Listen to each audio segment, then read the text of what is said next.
ನಮಸ್ತೆ ಯೋಗೀಸ್, ಹೇಗಿದ್ದೀರಾ ಎಲ್ಲರೂ? ಫ್ರೆಂಡ್ಸ್, ಇವತ್ತಿನ ಟಾಪಿಕ್ ಬಂದು ಅದು ಕೊಲೆಸ್ಟ್ರಾಲ್ ಅಂತ ಹೇಳಿ. ಇದನ್ನು ಕನ್ನಡದಲ್ಲಿ ಕೊಬ್ಬು ಅಥವಾ ಫ್ಯಾಟ್ ಅಂತ ಹೇಳಿ ಕರೀತಾರೆ. ಫ್ರೆಂಡ್ಸ್, ನೀವೆಲ್ಲ ಕೇಳೇ ಇರ್ತೀರಾ, ಈ ಒಂದು ಕೊಲೆಸ್ಟ್ರಾಲ್ ಏನಿದೆ ಅಲ್ಲ, ಇದು ತುಂಬ ಕೆಟ್ಟದು. ಮತ್ತು ಇದು ಏನಾಗುತ್ತೆ, ಒಂದು ಫ್ರೈಡ್ ಐಟಮ್ಸ್, ಕರೆದಿರ್ತಕ್ಕಂತಹ ಒಂದು ಪದಾರ್ಥಗಳಲ್ಲಿ ಏನಾಗುತ್ತೆ, ಒಂದು ಫ್ಯಾಟ್ ಐಟಮ್ ಜಾಸ್ತಿ ತಿನ್ನೋದ್ರಿಂದ ಕೊಲೆಸ್ಟ್ರಾಲ್ ಜಾಸ್ತಿ ಆಗುತ್ತೆ ಅಂತ ಹೇಳಿ ನೀವು ಕೇಳಿರ್ತೀರ. ಬಟ್ ಆ್ಯಕ್ಚುಲಿ ಈ ಒಂದು ಕೊಲೆಸ್ಟ್ರಾಲ್ ನಿಜವಾಗ್ಲೂ ಅಷ್ಟೊಂದು ಕೆಟ್ಟದ್ದಾ? ಮತ್ತು ಈ ಒಂದು ಕೊಲೆಸ್ಟ್ರಾಲ್ ಜಾಸ್ತಿ ಆಗೋದ್ರಿಂದ ಹೇಗೆ ನಮ್ಮ ದೇಹದ ಮೇಲೆ ಪರಿಣಾಮ ಬೀಳುತ್ತೆ ಅಂಥೇಳಿ ನಾವು ಇವತ್ತಿನ ಸೆಷನ್ನಲ್ಲಿ ಡಿಸ್ಕಷನ್ ಮಾಡೋಣ. ಫ್ರೆಂಡ್ಸ್, ಈ ಒಂದು ಕೊಲೆಸ್ಟ್ರಾಲ್ನ ಒಂದು ಪ್ರೊಡಕ್ಷನ್ ಏನಿದೆ ಅಲ್ಲ, ಅದು ಲಿವರಲ್ಲಿ ಆಗುತ್ತೆ.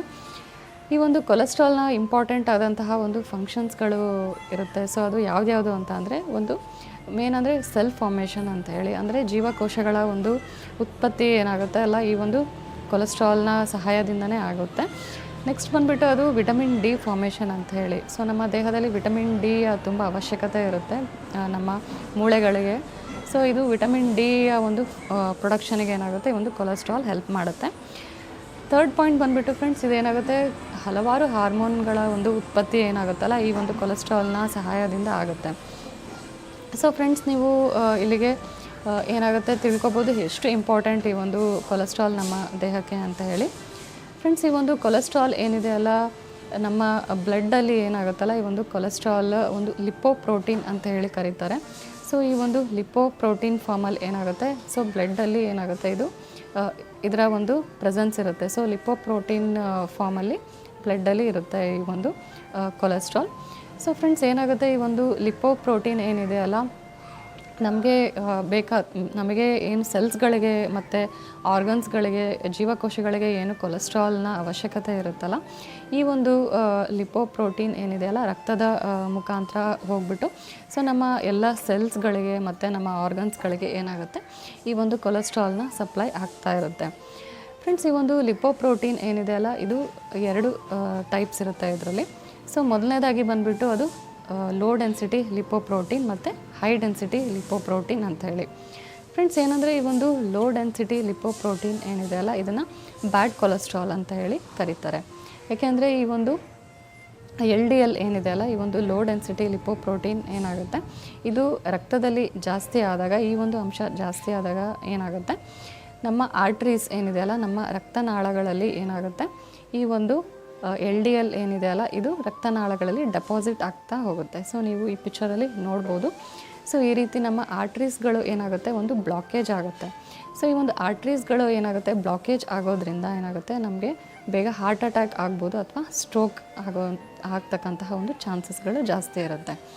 ಸೊ ಏನಾಗುತ್ತೆ, ಈ ಒಂದು LDL ಏನಿದೆ ಅಲ್ಲ, ಇದನ್ನು ಅದಕ್ಕೆ ಬ್ಯಾಡ್ ಕೊಲೆಸ್ಟ್ರಾಲ್ಗೆ ಸೇರಿಸ್ಕೋತಾರೆ. ಸೊ ನೆಕ್ಸ್ಟ್ ಬಂದುಬಿಟ್ಟು ಅದು HDL ಅಂತೇಳಿ, ಹೈ ಡೆನ್ಸಿಟಿ ಲಿಪೋಪ್ರೋಟೀನ್. ಮೀನ್ಸ್ ಈ ಒಂದು ಹೈ ಡೆನ್ಸಿಟಿ ಲಿಪೋಪ್ರೋಟೀನ್ ಏನಿದೆ ಅಲ್ಲ, ಇದನ್ನು ಗುಡ್ ಕೊಲೆಸ್ಟ್ರಾಲ್ ಅಂತ ಹೇಳಿ ಕರೀತಾರೆ. ಏಕೆಂದರೆ ಇದೇನಾಗುತ್ತೆ, ಒಂದು ನಾರ್ಮಲ್ ಆದಂತಹ ಒಂದು ಸೆಲ್ಸ್ಗಳಿಗೆ ಏನು, ಆರ್ಗನ್ಸ್ಗಳಿಗೆ ಏನು ಬೇಕಲ್ಲ, ನಾರ್ಮಲ್ ಆಗಿ ಏನು ಬೇಕಲ್ಲ ಕೊಲೆಸ್ಟ್ರಾಲ್, ಅದನ್ನು ಈ ಒಂದು HDL ಏನಿದೆಯಲ್ಲ ಅದನ್ನು ಸಪ್ಲೈ ಮಾಡುತ್ತೆ. ಮತ್ತು ಇದೇನಾಗುತ್ತೆ, ಒಂದು ನಾರ್ಮಲ್ ಆಗಿ ಫಾರ್ಮ್ ಆಗಿ ಮತ್ತು ಜೀವಕೋಶಗಳಿಗೆ ಹೆಲ್ಪ್ ಮಾಡುತ್ತಲ್ಲ ಈ ಒಂದು HDL. ಸೊ ಅದಕ್ಕೆ ಇದನ್ನು ಗುಡ್ ಕೊಲೆಸ್ಟ್ರಾಲ್ ಅಂತ ಹೇಳಿ ಕರೀತಾರೆ. ಸೊ ಫ್ರೆಂಡ್ಸ್, ನಾವೇನಾಗುತ್ತೆ, ಒಂದು ನಮ್ಮ ಡೈಲಿ ಲೈಫಲ್ಲಿ ಏನಾಗುತ್ತೆ, ಒಂದು HDL ಫ್ಯಾಟ್ ಇರ್ತಕ್ಕಂತಹ ಆಹಾರಗಳನ್ನೇ ನಾವು ತಗೋಬೇಕಾಗುತ್ತೆ. ಸೊ ಅವಾಗ ಏನಾಗುತ್ತೆ, ಈ ಒಂದು ಆರ್ಟ್ರೀಸ್ ಬ್ಲಾಕೇಜ್ಗಳು ಏನು ನಾನು ಹೇಳಿದ್ನಲ್ಲ, ಸೊ ನೆಕ್ಸ್ಟ್ ಸ್ಟ್ರೋಕ್ ಆಗೋದು, ಹಾರ್ಟ್ ಅಟ್ಯಾಕ್ ಆಗೋದು, ಇದೇನಾಗುತ್ತೆ, ಇದು ಕಡಿಮೆ ಆಗುತ್ತೆ. ಫ್ರೆಂಡ್ಸ್, ಯಾಕೆ ಈ ಒಂದು ಬ್ಯಾಡ್ ಕೊಲೆಸ್ಟ್ರಾಲ್ ಅಂದರೆ ಲೋ ಡೆನ್ಸಿಟಿ ಲಿಪೋಪ್ರೋಟೀನ್ ಜಾಸ್ತಿ ಆಗುತ್ತೆ ನಮ್ಮ ದೇಹದಲ್ಲಿ ಅಂತ ಹೇಳಿ? ಫ್ರೆಂಡ್ಸ್, ಏನಂದರೆ ಈ ಒಂದು LDL ಅಂತ ಏನು ಕರೀತಾರೆ, ಲೋ ಡೆನ್ಸಿಟಿ ಲಿಪೋಪ್ರೋಟೀನ್ ಏನಿದೆ ಅಲ್ಲ, ಇದು ಒಂದು ನಮ್ಮ ಸೆಡೆಂಟ್ರಿ ಲೈಫಿಂದ ಆಗುತ್ತೆ. ಅಂದರೆ ನಾವು ಯಾವಾಗ ಕುತ್ಕೊಂಡಿರೋ ಜಾಗದಲ್ಲೇ ಕುತ್ಕೊಂಡಿರ್ತೀವಿ, ಏನು ಒಂದು ಆ್ಯಕ್ಟಿವಿಟಿ ಮಾಡಲ್ಲ, ಫಿಸಿಕಲ್ ಎಕ್ಸಸೈಸ್ ಮಾಡಲ್ಲ, ಅವಾಗ ಏನಾಗುತ್ತೆ, ಆಬ್ವಿಯಸ್ಲಿ ನಮಗೆ ಒಂದು ಓವರ್ ವೇಟ್ ಆಗುತ್ತೆ, ನಮ್ಮ ದೇಹದ ತೂಕ ಹೆಚ್ಚಾಗುತ್ತೆ. ಸೊ ನಮ್ಮ ದೇಹದ ತೂಕ ಹೆಚ್ಚಾದಾಗ ಏನಾಗುತ್ತೆ, ಆಟೋಮೆಟಿಕ್ಕಾಗಿ ಈ ಒಂದು ಬ್ಯಾಡ್ ಕೊಲೆಸ್ಟ್ರಾಲ್ ಏನಾಗುತ್ತೆ, ಇದು ಜಾಸ್ತಿ ಆಗ್ತಾ ಬರುತ್ತೆ. ಇದು ಕೇವಲ ಒಂದು 30% ಅಂತಲೇ ಹೇಳ್ಬೋದು ಫ್ರೆಂಡ್ಸ್. ಯಾಕೆ ಅಂದರೆ ಆಲ್ಮೋಸ್ಟ್ 80% ಏನಾಗುತ್ತೆ, ನಮಗೆ ನಮ್ಮ ಒಂದು ಆಹಾರ ಏನಿದೆಯಲ್ಲ, ನಮ್ಮ ಡಯಟಲ್ಲಿ ನಾವು ಯಾವಾಗ ಈ ಒಂದು LDL ಜಾಸ್ತಿ ಉತ್ಪತ್ತಿ ಮಾಡ್ತಕ್ಕಂತಹ ಒಂದು ಫ್ಯಾಟ್ ಏನಿದೆಯಲ್ಲ, ಆ ಒಂದು ಆಹಾರಗಳನ್ನು ನಾವು ಯಾವಾಗ ತೊಗೋತೀವಲ್ಲ, ಅವಾಗ ಏನಾಗುತ್ತೆ, ಆಟೋಮೆಟಿಕ್ಕಾಗಿ ಈ ಒಂದು ಬ್ಯಾಡ್ ಕೊಲೆಸ್ಟ್ರಾಲ್ ಜಾಸ್ತಿ ಆಗುತ್ತೆ.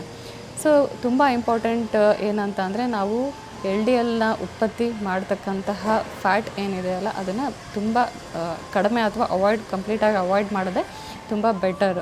ಫ್ರೆಂಡ್ಸ್, ಈ ಒಂದು ಯೋಗಾಸನಗಳನ್ನು ಮತ್ತು ಹೆಲ್ದಿಯಾದಂತಹ ಡಯಟ್ ಏನಿದೆಯಲ್ಲ ನಿಮ್ಮ ಒಂದು ಡೈಲಿ ಲೈಫಲ್ಲಿ ನೀವು ಇನ್ಕ್ಲೂಡ್ ಮಾಡಿ. ಸೊ ಇದರಿಂದ ಏನಾಗುತ್ತೆ, ನಾರ್ಮಲಾಗಿ ಏನು ಒಂದು ಕೊಲೆಸ್ಟ್ರಾಲ್ನ ಒಂದು ಉತ್ಪತ್ತಿ ಆಗಬೇಕಲ್ಲ, ಸೊ ಅದು ಆಬ್ವಿಯಸ್ಲಿ ಆಟೋಮೆಟಿಕ್ಕಾಗಿ ಆಗುತ್ತೆ. ಸೊ ತುಂಬ ಇಂಪಾರ್ಟೆಂಟ್, ನೀವು ನಿಮ್ಮ ಲೈಫಲ್ಲಿ ಯೋಗನ ಇಂಟ್ರಡ್ಯೂಸ್ ಮಾಡಿ. ಫ್ರೆಂಡ್ಸ್, ಏನಂದರೆ ಈ ಒಂದು ಲೆವೆಲ್ಸ್ ಏನಿದೆಯಲ್ಲ ಕೊಲೆಸ್ಟ್ರಾಲ್ ಲೆವೆಲ್ಸ್, ಇದು ಅಡಲ್ಟ್ಸ್ಗಳಲ್ಲಿ ಬೇರೆ ಇರುತ್ತೆ ಮತ್ತು ಮಕ್ಕಳಲ್ಲಿ ಬೇರೆ ಇರುತ್ತೆ. ಸೊ ಏನಾಗುತ್ತೆ, ಈ ಒಂದು ಮಕ್ಕಳಲ್ಲಿ ಏನಾಗುತ್ತೆ ಬಿಲೋ 130 mg/dl ಮತ್ತು ಅಡಲ್ಟ್ಸಲ್ಲಿ ಏನಾಗುತ್ತೆ ಬಿಲೋ 100 mg/dl ಇರುತ್ತೆ LDL ಲೆವೆಲ್ಸ್ ಇದು. ಸೊ ಫ್ರೆಂಡ್ಸ್, ಏನಾಗುತ್ತೆ ಇದ್ರದ್ದು ಒಂದು ರೀಡಿಂಗ್ಸ್ ನಿಮಗೆ ಇಂಪಾರ್ಟೆಂಟ್, ಅದು ನೀವು ತಿಳ್ಕೊಬೇಕಾಗುತ್ತೆ. ಸೊ ನಾನು ಇಲ್ಲಿ ಹಾಕಿರ್ತೀನಿ, ಈ ಒಂದು ಟೇಬಲಲ್ಲಿ ನೀವು ಕಂಪ್ಲೀಟಾಗಿ ನೋಡ್ಬೋದು. ಸೊ ನಾರ್ಮಲ್ ಕೊಲೆಸ್ಟ್ರಾಲ್ ಲೆವೆಲ್ಸ್ ಎಷ್ಟಿರುತ್ತೆ ಅಂತ ಹೇಳಿಬಿಟ್ಟು. ಫ್ರೆಂಡ್ಸ್, ಬನ್ನಿ ಇವಾಗ ನಾವು ಯೋಗಾಭ್ಯಾಸ ಸ್ಟಾರ್ಟ್ ಮಾಡೋಣ. ಫ್ರೆಂಡ್ಸ್, ಈ ಒಂದು ಯೋಗಾಭ್ಯಾಸನ ಸ್ಟಾರ್ಟ್ ಮಾಡೋಕ್ಕಿಂತ ಮುಂಚೆ ನಾವು ಒಂದು ಕಾರ್ಡಿಯೋ ಎಕ್ಸಸೈಸ್ ಅಂತ ಹೇಳಿ ಮಾಡಬೇಕಾಗುತ್ತೆ. ಸೊ ಅಂದರೆ ಕಾರ್ಡಿಯೋ ಎಕ್ಸಸೈಸ್ ಅಂದರೆ ನಮಗೆ ಒಂದು ಏನು ಹಾರ್ಟ್ ಬೀಟ್ ಇದೆಯಲ್ಲ ನಾರ್ಮಲ್ಗಿಂತ ಸ್ವಲ್ಪ ಜಾಸ್ತಿ ಆಗ್ತಕ್ಕಂಥ ಒಂದು ಎಕ್ಸಸೈಸ್. ಸೊ ಈ ಒಂದು ಕಾರ್ಡಿಯೋ ಎಕ್ಸಸೈಸ್ ಈಕ್ವಲ್ ಅಂತ ಅಂದರೆ ಅದು ಸೂರ್ಯ ನಮಸ್ಕಾರ. ಸೊ ನಾವು ಒಂದು 10 ರೌಂಡ್ಸ್ ಸೂರ್ಯ ನಮಸ್ಕಾರ ಪ್ರಾಕ್ಟೀಸ್ ಮಾಡೋದ್ರಿಂದ ಏನಾಗುತ್ತೆ, ನಮ್ಮ ದೇಹದಲ್ಲಿ ಒಂದು ಒಳ್ಳೆ ವಾರ್ಮಪ್ ಎಕ್ಸಸೈಸ್ ಆಗುತ್ತೆ. ಸೊ ಅದಾದಮೇಲೆ ಈ ಒಂದು ಆಸನಗಳ ಪ್ರಾಕ್ಟೀಸ್ ಮಾಡ್ಬೋದು. ಸೊ ಬನ್ನಿ ಸ್ಟಾರ್ಟ್ ಮಾಡೋಣ. ಮೊದಲನೇ ಆಸನ ಬಂದುಬಿಟ್ಟು ಅದು ಪಶ್ಚಿಮೋತ್ತಾನಾಸನ ಅಂತೇಳಿ. ಸೊ ಹೇಗೆ ಮಾಡೋದು ಈಗ ಈ ಒಂದು ಪಶ್ಚಿಮೋತ್ತಾನಾಸನ ಅಂತ ಅಂದರೆ, ಸೊ ಮೊದಲಿಗೆ ನಾವು ದಂಡಾಸನ ಪೊಸಿಷನ್ನಿಗೆ ಬರ್ತೀವಿ. ಸೊ ಈ ರೀತಿ ಇದಕ್ಕೆ ದಂಡಾಸನ ಅಂತೇಳಿ ಕರೀತಾರೆ. ನೆಕ್ಸ್ಟ್ ಏನು ಮಾಡ್ತೀವಿ, ಇನ್ಹೇಲ್ ಮಾಡ್ತಾ ಉಸಿರು ತಗೋತಾ ಲಿಫ್ಟ್ ಮಾಡ್ತೀವಿ ಕೈಗಳನ್ನು. ನೆಕ್ಸ್ಟು ಎಕ್ಸೇಲ್ ಮಾಡ್ತಾ ಉಸಿರು ಬಿಡ್ತಾ ಏನು ಮಾಡ್ತೀವಿ, ನಮ್ಮ ಟೋಸ್ನ ಈ ರೀತಿ ಟಚ್ ಮಾಡ್ತೀವಿ. ಸೊ ಸ್ಟಾರ್ಟಿಂಗಲ್ಲಿ ನಿಮಗೆ ಕಷ್ಟ ಆದರೆ ಇಷ್ಟು ಈ ಒಂದು ಪೊಸಿಷನಲ್ಲಿ ಹೋಲ್ಡ್ ಮಾಡಿ. ಓಕೆ, 1 2 3 4 5.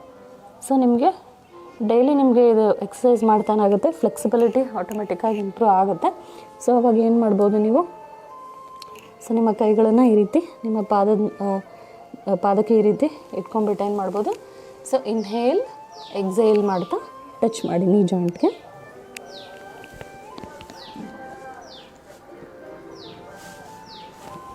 ರಿಲ್ಯಾಕ್ಸ್. ಸೊ ಇದು ಕೂಡ ತುಂಬ ಒಳ್ಳೆಯ ಆಸನ ಇದು, ಕೊಲೆಸ್ಟ್ರಾಲ್ಗೆ ಸಂಬಂಧಪಟ್ಟಂತಹ. ಏಕೆಂದರೆ ಈ ಆಸನ ಏನಾಗುತ್ತೆ, ಈ ಒಂದು ಪಾರ್ಟ್ಗೆ ಎಫೆಕ್ಟ್ ಆಗುತ್ತೆ. ಸೊ ನೆಕ್ಸ್ಟ್ ಆಸನಗೆ ನಾವು ಮೂವ್ ಆಗೋಣ. ಅದು ಜಾನು ಶಿರಾಸನ ಅಂತ ಹೇಳಿ. ಸೊ ಜಾನು ಅಂದರೆ ನೀ ಜಾಯಿಂಟ, ಶಿರಾಸನ ಅಂತ ಹೇಳಿದ್ರೆ ನಮ್ಮ ತಲೆನ ನಾವೇನು ಮಾಡ್ತೀವಿ, ಇಲ್ಲಿ ನಮ್ಮ ನೀ ಜಾಯಿಂಟ್ಗೆ ನಾವು ಟಚ್ ಮಾಡ್ತೀವಿ. ಓಕೆ, ಸೊ ಹೇಗೆ ಅಂದರೆ ಇದನ್ನು ನಾನು ಲೆಫ್ಟ್ ಲೆಗ್ ಏನು ಮಾಡಿದ್ದೀನಿ, ಈ ರೀತಿ ಫೋಲ್ಡ್ ಮಾಡಿದ್ದೀನಿ. ಓಕೆ, ನೆಕ್ಸ್ಟು ರೈಟ್ ಲೆಗ್ ಏನು ಮಾಡ್ತೀನಿ, ನಾನು ಸ್ಟ್ರೈಟಾಗಿ ಪ್ಲೇಸ್ ಮಾಡಬೇಕಾಗುತ್ತೆ ಈ ರೀತಿ. ಸೊ ಇನ್ಹೇಲ್ ಮಾಡ್ತಾ ಉಸಿರು ತಗೋತಾ, ನೆಕ್ಸ್ಟ್ ಉಸಿರು ಬಿಡಿ, ಹೋಲ್ಡ್ ಮಾಡಿ.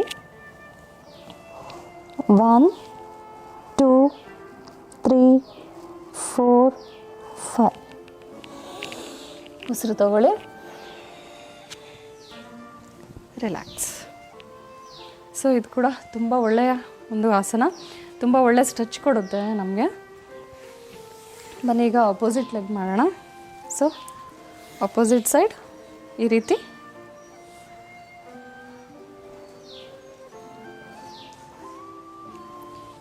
ಇನ್ಹೇಲ್ ಮಾಡಿ, ಎಕ್ಸೇಲ್ ಮಾಡ್ತಾ ನಮ್ಮ ನೀ ಜಾಯಿಂಟ್ಗೆ ಈ ರೀತಿ ಟಚ್ ಮಾಡಬೇಕು. ಹೋಲ್ಡ್ 1 2 3 4 5.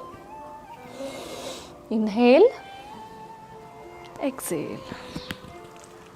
ಸೊ ಪಶ್ಚಿಮೋತ್ತಾನಾಸನ ಏನಾಗುತ್ತೆ ಫ್ರೆಂಡ್ಸ್, ಈ ಒಂದು ಪಾರ್ಟ್ಗೆ ಎಫೆಕ್ಟ್ ಆಗುತ್ತೆ. ಬಟ್ ಈ ಒಂದು ಜಾನು ಶಿರಾಸನ ಇದನ್ನು ಕಂಪ್ಲೀಟಾಗಿ ನಮ್ಮ ಥೈಸ್, ನಮ್ಮ ಅಬ್ಡೋಮನ್, ನಮ್ಮ ಥೈಸ್ಗೆ ಎಫೆಕ್ಟ್ ಆಗುತ್ತೆ. ಸೊ ಇದೇನಾಗುತ್ತೆ, ನಮ್ಮ ಒಂದು ಇಂಟರ್ನಲ್ ಆರ್ಗನ್ಸ್ ಏನಿದೆಯಲ್ಲ, ನಮ್ಮ ಕಿಡ್ನಿ ಲಿವರ್ಗಾಗಿರ್ಬೋದು, ಒಳ್ಳೆಯ ಒಂದು ಎಕ್ಸಸೈಸ್ ಮಸಾಜ್ ಕೊಡುತ್ತೆ.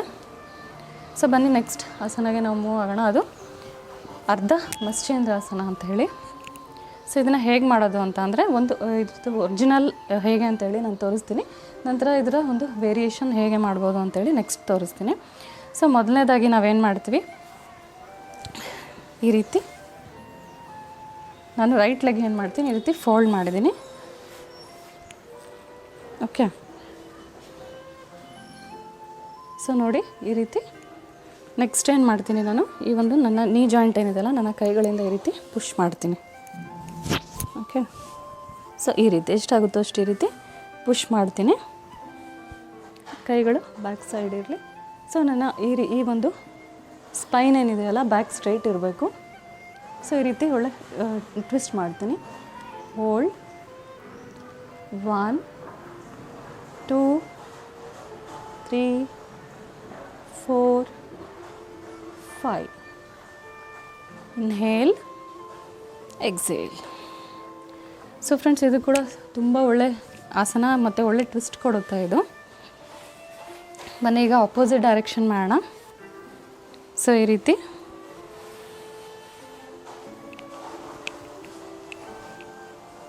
ಲೆಫ್ಟ್ ಲೆಗ್ನ ಫೋಲ್ಡ್ ಮಾಡಿದ್ದೀನಿ ಈ ಸಲ. ಸೊ ಇನ್ಹೇಲ್ ಮಾಡಿ,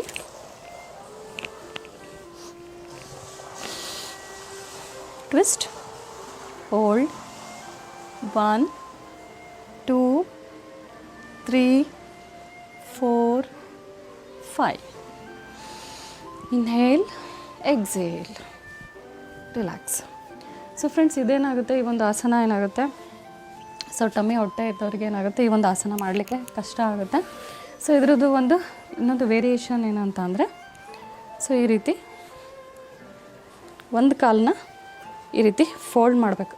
ಓಕೆ, ಆಪೋಸಿಟ್ ಲೆಗ್ ಈ ರೀತಿ ನಮ್ಮ ನೀ ಜಾಯಿಂಟ್ ಏನಿದೆಯಲ್ಲ ಅಪೋಸಿಟ್ ಡೈರೆಕ್ಷನಲ್ಲಿ ಈ ರೀತಿ ಪ್ಲೇಸ್ ಮಾಡಬೇಕು. ನಂತರ ಏನು ಮಾಡ್ತೀನಿ, ಇನ್ಹೇಲ್ ಮಾಡ್ತಾ ಉಸಿರು ತಗೋತಾ ಏನು ಮಾಡ್ತೀನಿ, ಸೊ ಎಷ್ಟಾಗುತ್ತೋ ಅಷ್ಟು ನಮ್ಮ ನೀ ಜಾಯಿಂಟ್ನ ಈ ರೀತಿ ಪುಷ್ ಮಾಡಲಿಕ್ಕೆ ಟ್ರೈ ಮಾಡಬೇಕು. ನಂತರ ಈ ರೀತಿ ಟರ್ನ್ ಮಾಡಿ, ಹೋಲ್ಡ್ ಮಾಡಿ 1 2 3 4 5. Inhale, exhale, relax. ಸೊ ಬನ್ನಿ ಈಗ ಅಪೋಸಿಟ್ ಡೈರೆಕ್ಷನ್ ಮಾಡೋಣ. ಸೊ ಇವಾಗ ನಾನು ರೈಟ್ ಲೆಗ್ ಏನಿದೆಯಲ್ಲ ಇದನ್ನು ಸ್ಟ್ರೈಟ್ ಮಾಡಿದ್ದೀನಿ. ಓಕೆ, ನೆಕ್ಸ್ಟು ಎಷ್ಟು ಆಗುತ್ತೋ ಅಷ್ಟು ನಮ್ಮ ಕೈಗಳಿಂದ ಈ ರೀತಿ ನೀ ಜಾಯಿಂಟ್ ಏನಿದೆಯಲ್ಲ ಪುಷ್ ಮಾಡಬೇಕು. ಓಕೆ, ನೆಕ್ಸ್ಟ್ ಇನ್ಹೇಲ್ ಮಾಡಿ, ಹೋಲ್ಡ್. ಸೊ ಹೋಲ್ಡ್ ಅಂದರೆ ಉಸಿರು ಕಟ್ಟಬಾರ್ದು, normal breathe in breathe out. Hold 1 2 3 4 5.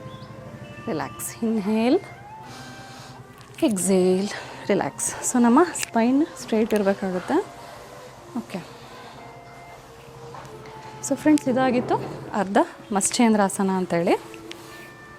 ಬನ್ನಿ ಈಗ ನೆಕ್ಸ್ಟ್ ಆಸನ ನಾವು ಮಾಡೋಣ. ಅದು ಶಲಭಾಸನ ಅಂಥೇಳಿ. ಸೊ ಶಲಭಾಸನದಲ್ಲಿ ಕೂಡ ಹಲವಾರು ವೇರಿಯೇಷನ್ಸ್ಗಳಿದ್ದಾವೆ. ಸೊ ಇದರಲ್ಲಿ ನಾನು ಇವತ್ತು ಈ ವೇರಿಯೇಷನ್ನ ತೋರಿಸ್ತೀನಿ.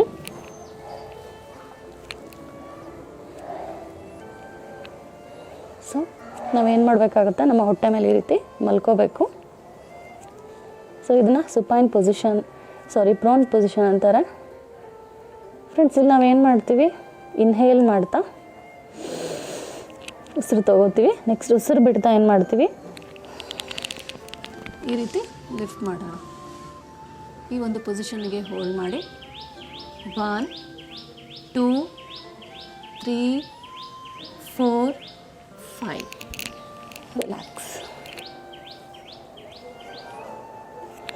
Normal breathe in breathe out. ಬನ್ನಿ ಈಗ ಸೆಕೆಂಡ್ ರೌಂಡ್ ಮಾಡೋಣ. Inhale, exhale, lift, hold 1 2 3 4 5. Relax. Third round. Inhale, exhale,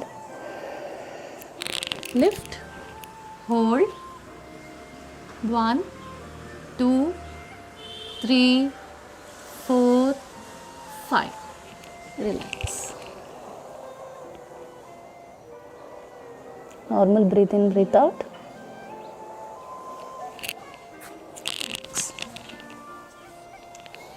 so friends, ಇದಾಗಿತ್ತು ಶಲಭಾಸನ ಅಂತೇಳಿ. ಬನ್ನಿ ನೆಕ್ಸ್ಟ್ ಆಸನ ಮಾಡೋಣ. ಅದು ಉತ್ಥಾನ ಪಾದಾಸನ ಅಂತೇಳಿ. ಸೊ ಉತ್ಥಾನ ಅಂದರೆ ಲಿಫ್ಟಿಂಗು, ಪಾದ ಅಂದರೆ ನಮ್ಮ ಪಾದಗಳು. ಸೊ ಈ ಆಸನ ಹೇಗೆ ಮಾಡ್ತೀವಿ, ನಮ್ಮ ಪಾದಗಳನ್ನು ನಾವು ಲಿಫ್ಟ್ ಮಾಡ್ತೀವಿ. ಸೊ ಇದಕ್ಕೆ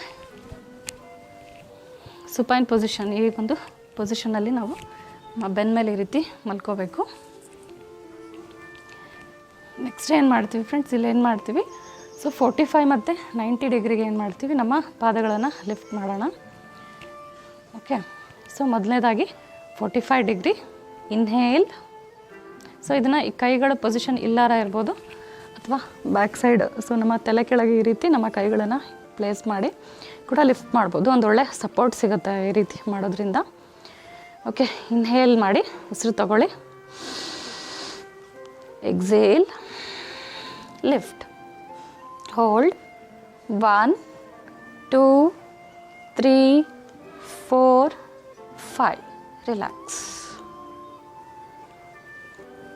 ಬನ್ನಿ ಈಗ ಅಪೋಸಿಟ್ ಡೈರೆಕ್ಷನ್ ಮಾಡೋಣ. Inhale, exhale,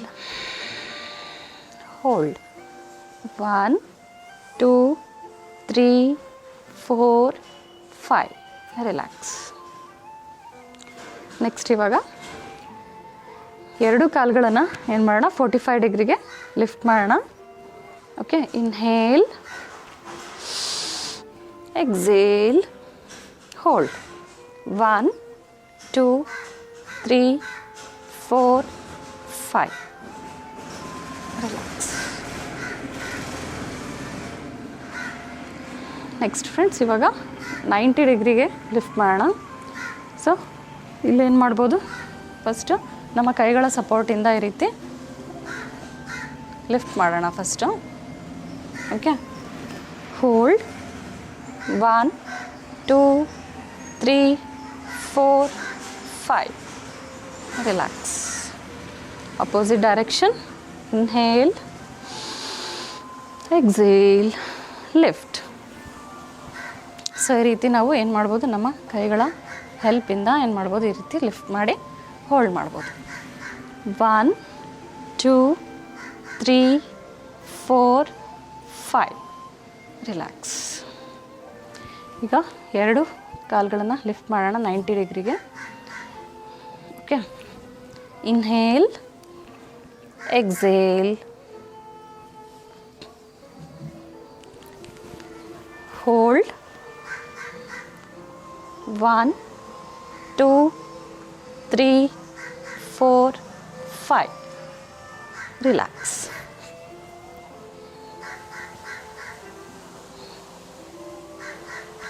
Relax for 5 seconds.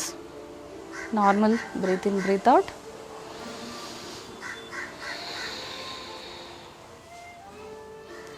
Right side turn ಆಗಿ ಇದೆ. ಇಷ್ಟೊಳಗೆ ಸಂಬಂಧಪಟ್ಟಂತಹ ಯೋಗಾಭ್ಯಾಸ ಕಂಪ್ಲೀಟ್ ಆಗುತ್ತೆ. ಈ ಒಂದು ಆಸನಗಳನ್ನು ನೀವೇನು ಮಾಡ್ಬೋದು, ಮಾರ್ನಿಂಗ್ ಅಥವಾ ಈವ್ನಿಂಗ್ ಟೈಮಲ್ಲಿ ಪ್ರಾಕ್ಟೀಸ್ ಮಾಡ್ಬೋದು. ಬಟ್ ಏನಂದರೆ ಒಂದು ಎಂಟಿ ಸ್ಟಮಕ್ ಅಂತ ಹೇಳ್ತಾರೆ. ಸೊ ನಿಮ್ಮ ಹೊಟ್ಟೆ ಖಾಲಿ ಇರಬೇಕಾಗತ್ತೆ. ಸೊ ಆವಾಗಷ್ಟೇ ನೀವೊಂದು ಯೋಗಾಸನಗಳು ಮತ್ತು ಪ್ರಾಣಾಯಾಮಗಳ ಅಭ್ಯಾಸ ಮಾಡ್ಬೋದು.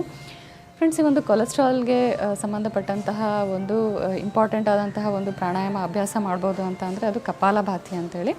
ಈ ಒಂದು ಕಪಾಲಭಾತಿ ಏನಿದೆಯಲ್ಲ ಫ್ರೆಂಡ್ಸ್, ಸೊ ಈ ಒಂದು ಪಾರ್ಟ್ ನಮ್ಮ ಅಬ್ಡಾಮನ್ ಪಾರ್ಟ್ಗೆ ಎಫೆಕ್ಟ್ ಮಾಡೋದ್ರಿಂದ ಏನಾಗುತ್ತೆ, ಒಂದು ಕೊಲೆಸ್ಟ್ರಾಲ್ನ ಒಂದು ಕಂಟ್ರೋಲ್ ಮಾಡುತ್ತೆ. ಮತ್ತು ಲಿವರ್ ಏನು ಕೊಲೆಸ್ಟ್ರಾಲ್ನ ಉತ್ಪತ್ತಿ ಮಾಡುತ್ತಲ್ಲ ಫ್ರೆಂಡ್ಸ್, ಸೊ ಅದು ಕೂಡ ಒಂದು ಬ್ಯಾಲೆನ್ಸ್ ಏನಿದೆಯಲ್ಲ ಅದು ಚೆನ್ನಾಗಿ ಬ್ಯಾಲೆನ್ಸ್ ಮಾಡ್ತಾ ನಾರ್ಮಲ್ ಆದಂತಹ ಒಂದು ಕೊಲೆಸ್ಟ್ರಾಲ್ನ ಉತ್ಪತ್ತಿ ಮಾಡುತ್ತೆ. ಸೊ ಬನ್ನಿ ಇವಾಗ ನಾವು ಒಂದು ರೌಂಡ್ ಕಪಾಲಭಾತಿ ಪ್ರಾಕ್ಟೀಸ್ ಮಾಡೋಣ. ಬಟ್ ಇದ್ರದ್ದು ಒಂದು ಡೀಟೇಲ್ಡ್ ವಿಡಿಯೋ ಏನಿದೆಯಲ್ಲ ನಾನು ನನ್ನ ಚಾನಲಲ್ಲಿ ನಾನು ಎಕ್ಸ್ಪ್ಲೈನ್ ಮಾಡಿದ್ದೀನಿ ಕಪಾಲಭಾತಿ ಹೇಗೆ ಮಾಡಬೇಕು ಮತ್ತು ಯಾಕೆ ಮಾಡಬೇಕು ಅಂತೇಳಿ. ಸೊ ಅದನ್ನು ನೀವು ವಿಸಿಟ್ ಮಾಡ್ಬೋದು. ಅದರದ ಒಂದು ಲಿಂಕ್ ಏನಿದೆಯಲ್ಲ ನಾನು ಡಿಸ್ಕ್ರಿಪ್ಷನಲ್ಲಿ ಹಾಕಿರ್ತೀನಿ. ಸೊ ನೀವು ಅದನ್ನು ಹೋಗಿ ಚೆಕ್ ಮಾಡಿ ಸೊ ಡೀಟೇಲ್ ವಿಡಿಯೋನ ನೀವು ನೋಡ್ಬೋದು. ಸೊ ಫ್ರೆಂಡ್ಸ್ ಬನ್ನಿ ಇವಾಗ ನಾವು ಕಪಾಲಭಾತಿ ಅಭ್ಯಾಸ ಸ್ಟಾರ್ಟ್ ಮಾಡೋಣ. ಸೊ ಮೊದಲನೇದಾಗಿ ಬ್ಯಾಕ್ ಸ್ಟ್ರೇಟ್ ಇರ್ಬೋದು. ಈ ಒಂದು ಕಪಾಲಭಾತಿ ಏನಿದೆಯಲ್ಲ ಆರಾಮಾಗಿ ಏನು ಮಾಡ್ಬೋದು, ನೆಲದ ಮೇಲೆ ಈ ರೀತಿ ಕುತ್ಕೋಬೋದು ಅಥವಾ ನಾವು ಹಾಸಿಗೆ ಮೇಲಾದರೂ ಕುತ್ಕೊಂಡು ಮಾಡ್ಬೋದು. ಓಕೆ, ಸೊ ಬಟ್ ಏನಂದರೆ ಬ್ಯಾಕ್ ಸ್ಟ್ರೈಟ್ ಇರಬೇಕಾಗುತ್ತೆ. ಓಕೆ, ಸೊ ಈ ಒಂದು ಸುಖಾಸನ ಪೊಸಿಷನ್ ಅಲಾರ ಮಾಡ್ಬೋದು. ಈವನ್ ಸಿದ್ಧಾಸನ ಅವ್ರ ವಜ್ರಾಸನದಲ್ಲಾದರೂ ಮಾಡ್ಬೋದು. ಸೊ ನಾನಿವಾಗ ಸುಖಾಸನ ಪೊಸಿಷನಲ್ಲಿದ್ದೀನಿ. ಸೊ ಈ ಒಂದು ಸುಖಾಸನ ಪೊಸಿಷನ್, ನೆಕ್ಸ್ಟ್ ಜ್ಞಾನ ಮುದ್ರಾ. ಸೊ ಈ ರೀತಿ next back straight, ice closed. So ಈ ರೀತಿ ಕೈಗಳನ್ನು ಪ್ಲೇಸ್ ಮಾಡಿ ಹೊಟ್ಟೆ ಮೇಲೆ. ನೆಕ್ಸ್ಟ್ ಇನ್ಹೇಲ್,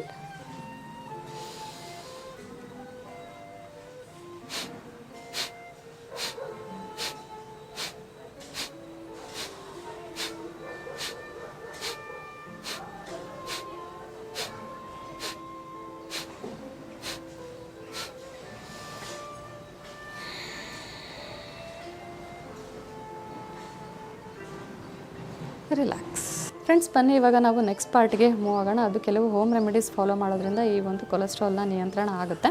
ಸೊ ಮೊದಲನೇದಾಗಿ ಬಂದುಬಿಟ್ಟು ನಾನು ಒಂದು ಡ್ರಿಂಕ್ ಹೇಳ್ತೀನಿ ಫ್ರೆಂಡ್ಸ್. ಸೊ ಅದನ್ನು ಹೇಗೆ ರೆಡಿ ಮಾಡ್ಕೊಳ್ಳೋದು ಅಂದರೆ ಫ್ರೆಂಡ್ಸ್, 1 ಕಪ್ ನೀರಿಗೆ ಏನು ಮಾಡಿ, ನೀವು ಜಜ್ಜಿರ್ತಕ್ಕಂತಹ ಒಂದು ಶುಂಠಿ ಬೆಳ್ಳುಳ್ಳಿ ಪೇಸ್ಟ್ನ ಹಾಕಿ, ಸೊ ನಂತರ ಒಂದು ಚಕ್ಕೆ ಹಾಕಿ. ಸೊ ಒಂದು ದೊಡ್ಡ ಸೈಜಷ್ಟು ಒಂದು ಚಕ್ಕೆ ಹಾಕಿ, ಅದು ಚೆನ್ನಾಗಿ ಕುದಿ ಬಂದ ನಂತರ ಏನು ಮಾಡಿ, ಒಂದು ಅರ್ಧ ಹೋಳಷ್ಟು ನಿಂಬೆಹಣ್ಣು ಹಾಕಿ.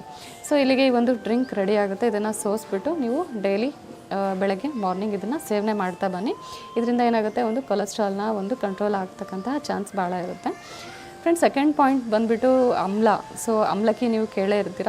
ಸೊ ಈ ಒಂದು ಬೆಟ್ನೆಲಿಕಾಯಿ ಏನಿದೆ ಅಲ್ಲ, rich in vitamin C. So ಇದು ವಿಟಮಿನ್ ಸಿಯಲ್ಲಿ ತುಂಬ ರಿಚ್ ಇರೋದ್ರಿಂದ ಏನಾಗುತ್ತೆ, ಇದು ಕೊಲೆಸ್ಟ್ರಾಲ್ನ ಒಂದು ಕಂಟ್ರೋಲ್ ಮಾಡಲಿಕ್ಕೆ ಹೆಲ್ಪ್ ಮಾಡುತ್ತೆ. ಫ್ರೆಂಡ್ಸ್, ಥರ್ಡ್ ಪಾಯಿಂಟ್ ಬಂದುಬಿಟ್ಟು ಅದು ಸೋರೆಕಾಯಿ ಜ್ಯೂಸ್. ಸೊ ಈ ಒಂದು ಲೌಕಿ ಜ್ಯೂಸ್ ಅಂತ ಕರೀತಾರೆ. ಫ್ರೆಂಡ್ಸ್, ಇದರ ಬೆನಿಫಿಟ್ಸ್, ಹಲವಾರು ಬೆನಿಫಿಟ್ಸ್ಗಳಿದೆ. ಇದರಿಂದ ಕೂಡ ಕೊಲೆಸ್ಟ್ರಾಲ್ ನಿಯಂತ್ರಣಕ್ಕೆ ಬರುತ್ತೆ. ಫ್ರೆಂಡ್ಸ್, ಫೋರ್ತ್ ಪಾಯಿಂಟ್ ಬಂದುಬಿಟ್ಟು ಒಂದು ಡೈರಿ ಪ್ರಾಡಕ್ಟ್ಸ್ಗಳಲ್ಲಿ ಏನಾಗುತ್ತೆ, ಒಂದು ಸ್ಯಾಚುರೇಟೆಡ್ ಫ್ಯಾಟ್ ಭಾಳ ಇರುತ್ತೆ. ಸೊ ಇದರಿಂದ LDL ಲೆವೆಲ್ಸ್ ಕೂಡ ಏನಾಗುತ್ತೆ ಅಂದರೆ ಬ್ಯಾಡ್ ಕೊಲೆಸ್ಟ್ರಾಲ್ ಏನಾಗುತ್ತೆ, ಒಂದು ಜಾಸ್ತಿ ಆಗೋ ಚಾನ್ಸಸ್ಗಳು ಇರುತ್ತೆ. ಸೊ ಸ್ಯಾಚುರೇಟೆಡ್ ಫ್ಯಾಟ್ ಇರ್ತಕ್ಕಂತಹ ಆಹಾರನ ಏನು ಮಾಡಬೇಕಾಗುತ್ತೆ, ನೀವು ಅವಾಯ್ಡ್ ಮಾಡಿ. ಮತ್ತು ಅನ್ಸ್ಯಾಚುರೇಟೆಡ್ ಫ್ಯಾಟ್ ಏನಿರುತ್ತಲ್ಲ ಅದನ್ನು ನಾವು ನಮ್ಮ ದೇಹದಲ್ಲಿ ಇನ್ಕ್ಲೂಡ್ ಮಾಡಬೇಕಾಗುತ್ತೆ. ಸೊ ಅದು ಎಲ್ಲಿರುತ್ತೆ ಒಂದು ಅನ್ಸ್ಯಾಚುರೇಟೆಡ್ ಫ್ಯಾಟ್ ಅಂದರೆ, ಅದು ವೆಜಿಟೇಬಲ್ಸ್ ಆಗಿರ್ಬೋದು, ಗ್ರೇನ್ಸ್ ಆಗಿರ್ಬೋದು. ಸೊ ಏನಾಗುತ್ತೆ, ಕಲರ್ಫುಲ್ ಆಗಿರ್ತಕ್ಕಂಥ ವೆಜಿಟೇಬಲ್ಸ್ಗಳಲ್ಲಿ ಏನಾಗುತ್ತೆ, ಹೇರಳವಾಗಿ ಒಂದು ಆ್ಯಂಟಿ ಆಕ್ಸಿಡೆಂಟ್ಸ್ ಮತ್ತು ವಿಟಮಿನ್ಸ್ಗಳು ಇರೋದ್ರಿಂದ ಈ ಒಂದು ಆಹಾರಗಳ ಸೇವನೆಯಿಂದ ಕೂಡ ಏನಾಗುತ್ತೆ, ಈ ಒಂದು ಕೊಲೆಸ್ಟ್ರಾಲ್ನ ನಿಯಂತ್ರಣ ಮಾಡ್ಬೋದು. ಫ್ರೆಂಡ್ಸ್, ನೆಕ್ಸ್ಟ್ ಪಾಯಿಂಟ್ ಬಂದುಬಿಟ್ಟು ನಿಮ್ಮ ಡೈಲಿ ಲೈಫ್ ರೂಟೀನಲ್ಲಿ ಏನು ಮಾಡಿ, ನೀವು ಓಟ್ಸ್ ಮತ್ತು ಒಂದು ಸೋಯಾಬೀನ್ನ ಇನ್ಕ್ಲೂಡ್ ಮಾಡಿ. ಇದು ಕೂಡ ಹೆಲ್ಪ್ ಆಗುತ್ತೆ.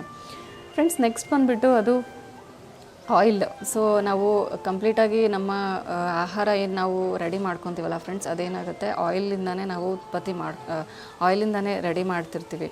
ಸೊ ತುಂಬ ಇಂಪಾರ್ಟೆಂಟ್, ನಾವು ಯಾವ ಆಯಿಲ್ನ ನಾವು ನಮ್ಮ ಅಡುಗೆಗೆ ಬಳಕೆ ಮಾಡ್ತೀವಲ್ಲ, ತುಂಬ ಇಂಪಾರ್ಟೆಂಟ್. ಸೊ ಅದರಲ್ಲಿ ಏನಾಗುತ್ತೆ, ಒಂದು ಅನ್ಸ್ಯಾಚುರೇಟೆಡ್ ಫ್ಯಾಟ್ ಇರ್ತಕ್ಕಂಥ ಆಯಿಲ್ನ ಬಳಕೆ ಮಾಡೋದು ತುಂಬ ಇಂಪಾರ್ಟೆಂಟ್. ಸೊ ನಾನಿಲ್ಲಿ ಒಂದು ಟೇಬಲಲ್ಲಿ ಹಾಕಿರ್ತೀನಿ ಯಾವುದು ಇಂಪಾರ್ಟೆಂಟ್ ಆದಂತಹ ಒಂದು ಆಯಿಲ್ಸ್ಗಳು ಏನಿದೆ ಅಲ್ಲ, ನಾನು ಇಲ್ಲಿ ಟೇಬಲಲ್ಲಿ ಹಾಕಿರ್ತೀನಿ. ಸೊ ಏನಾಗುತ್ತೆ, ಈ ಒಂದು ಆಲಿವ್ ಆಯಿಲ್ನ ಯೂಸ್ ಮಾಡೋದ್ರಿಂದ ಆಗಿರ್ಬೋದು, ಸನ್ಫ್ಲವರ್ ಆಯಿಲ್ ಯೂಸ್ ಮಾಡೋದ್ರಿಂದ ಆಗಿರ್ಬೋದು, ಏನಾಗುತ್ತೆ, ಈ ಒಂದು ಬ್ಯಾಡ್ ಕೊಲೆಸ್ಟ್ರಾಲ್ ಏನಿದೆ ಅಲ್ಲ, ಇದು ಅವಾಯ್ಡ್ ಮಾಡ್ಬೋದು ಫ್ರೆಂಡ್ಸ್. ನೆಕ್ಸ್ಟ್ ಪಾಯಿಂಟ್ ಬಂದುಬಿಟ್ಟು ಅದು ಒಂದು ನಮ್ಮ ಡೈಲಿ ಲೈಫ್ ರುಟೀನಲ್ಲಿ ಏನಾಗುತ್ತೆ, ನಾವು ಒಂದು ಆಹಾರದಲ್ಲಿ ನಾವೇನಾಗುತ್ತೆ, ಒಂದು ಮಾಂಸದ ಆಹಾರ ಏನಿದೆ ಅಲ್ಲ, ಅದರಿಂದ ಕೂಡ ಏನಾಗುತ್ತೆ, ಒಂದು ಅನ್ಸ್ಯಾಚುರೇಟೆಡ್ ಫ್ಯಾಟ್ ಏನಿದೆ ಅಲ್ಲ, ಅದು ಉತ್ಪತ್ತಿ ಇರಲ್ಲ ಅದರಲ್ಲಿ. ಬಟ್ ಏನಾಗುತ್ತೆ, ಅದರಲ್ಲಿ ಸ್ಯಾಚುರೇಟೆಡ್ ಫ್ಯಾಟ್ ಭಾಳ ಇರುತ್ತೆ. ಅಂದರೆ ಈ ಒಂದು ಅನಿಮಲ್ ಸ್ಕಿನ್ ಏನಿರುತ್ತಲ್ಲ, ಅದ್ರ ಮೇಲೆ ಎಸ್ಪೆಷಲಿ ಸ್ಕಿನ್ನಲ್ಲಿ ಏನಾಗುತ್ತೆ, ಈ ಒಂದು ಏನಂತಾರೆ ಸ್ಯಾಚುರೇಟೆಡ್ ಫ್ಯಾಟ್ ಏನಿರುತ್ತಲ್ಲ ಭಾಳ ಇರುತ್ತೆ. ಸೊ ಅದನ್ನು ಅವಾಯ್ಡ್ ಮಾಡಿ, ಒಂದು ಮೀಟ್ ಮತ್ತು ಮೀಟ್ ಪ್ರಾಡಕ್ಟ್ಸ್ಗಳನ್ನು ಅವಾಯ್ಡ್ ಮಾಡಿ. ಫ್ರೆಂಡ್ಸ್, ಈ ಒಂದು ಕೊಲೆಸ್ಟ್ರಾಲ್ಗೆ ಸಂಬಂಧಪಟ್ಟಂತಹ ಈ ಒಂದು ಸೆಷನ್ ಕಂಪ್ಲೀಟ್ ಆಗುತ್ತೆ. ಹೋಪ್ ನಿಮಗೆ ಈ ವಿಡಿಯೋ ಯೂಸ್ಫುಲ್ ಆಗುತ್ತೆ ಅಂತ ಹೇಳಿ ಭಾವಿಸ್ತೀನಿ. ನಿಮ್ಮ ಫ್ಯಾಮಿಲಿ ಮತ್ತು ಫ್ರೆಂಡ್ಸ್ಗಳಿಗೆ ಕೂಡ ಇದನ್ನು ಶೇರ್ ಮಾಡಿ. ನಿಮಗೆ ನಾನು ನೆಕ್ಸ್ಟ್ ಮುಂದಿನ ಒಂದು ಇಂಟ್ರೆಸ್ಟಿಂಗ್ ಆದಂತಹ ಒಂದು ಟಾಪಿಕ್ನೊಂದಿಗೆ ಮತ್ತೆ ಭೇಟಿ ಆಗ್ತೀನಿ. ಅಲ್ಲಿವರೆಗೂ ನಮಸ್ತೆ.